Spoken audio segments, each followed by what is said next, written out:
দীর্ঘ ১৪০ বছরের আবহাওয়ার ইতিহাসকে তুড়ি মেরে উড়িয়ে দিয়ে ধেয়ে আসছে এক দানবীয় শক্তি সুপার এল নিনো। বিশ্বজুড়ে জলবায়ু পরিবর্তনের যে সতর্কবার্তা বিজ্ঞানীরা এতদিন দিয়ে আসছিলেন, তাকে কয়েক ধাপ ছাড়িয়ে এক চরম ও অসহনীয় উষ্ণতার মুখোমুখি হতে যাচ্ছে পৃথিবী। এটি হলে আগামী বছর বিশ্বের তাপমাত্রা নতুন রেকর্ড ছুঁতে পারে। একই সঙ্গে ভয়াবহ ঝড়, খরা ও বন্যার মতো দুর্যোগও বাড়তে পারে। কি এই সুপার এল নিনো? বাংলাদেশে কি প্রভাব ফেলবে এটি? সমুদ্র আর বায়ুমণ্ডল একে অপরের পরিপূরক। এই দুয়ের এক জটিল সমীকরণের নাম এল নিনো। সহজ কথায়, প্রশান্ত মহাসাগরের মধ্য ও পূর্ব অংশের পানির তাপমাত্রা যখন স্বাভাবিকের চেয়ে কমপক্ষে 0.5 ডিগ্রি সেলসিয়াস বেড়ে যায় বা স্বাভাবিকের চেয়ে বেশি উষ্ণ হয়ে ওঠে, তখনই একে এল নিনো বলা হয়। তাপমাত্রা যদি স্বাভাবিকের চেয়ে 2 ডিগ্রির বেশি বাড়ে, তবে তাকে বলা হয় সুপার এল নিনো। আর প্রশান্ত মহাসাগরে দানা বাঁধছে এই শক্তিশালী সুপার এল নিনো। এই সামান্য উষ্ণতা বিশ্বজুড়ে আবহাওয়ার চাকা উল্টে দিতেই যথেষ্ট।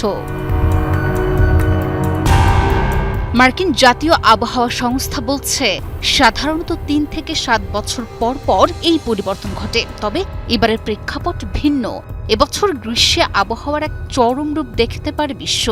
জলবায়ু বিশেষজ্ঞরা সতর্কবার্তা দিয়ে জানিয়েছেন, প্রশান্ত মহাসাগরে তৈরি হওয়া এল নিনো এবার রূপ নিতে পারে এক ভয়াবহ সুপার এল নিনোতে।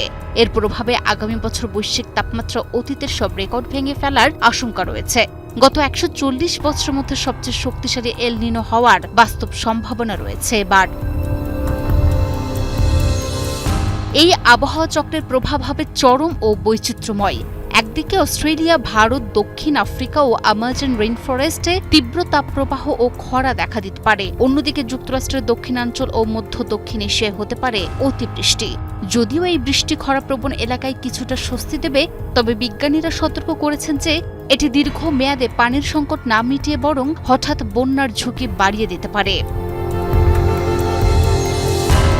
বাংলাদেশ একটি কৃষিপ্রধান দেশ হওয়ায় এল নিনোর প্রভাব এখানে বেশ উদ্বেগের। এল নিনোর বছরে মৌসুমি বায়ু দুর্বল হয়ে যাওয়ায় বর্ষাকালে বৃষ্টিপাত অনেক কমে যায়। ফলে দীর্ঘমেয়াদী খরা দেখা দেয়, যা আমন ও আউশ ধানের চাষকে ক্ষতিগ্রস্ত করে। শীতকালে স্বাভাবিকের চেয়ে তাপমাত্রা বেশি থাকে এবং গ্রীষ্মকালে দেখা দেয় দীর্ঘমেয়াদী ও তীব্র হিটওয়েভ বা তাপপ্রবাহ।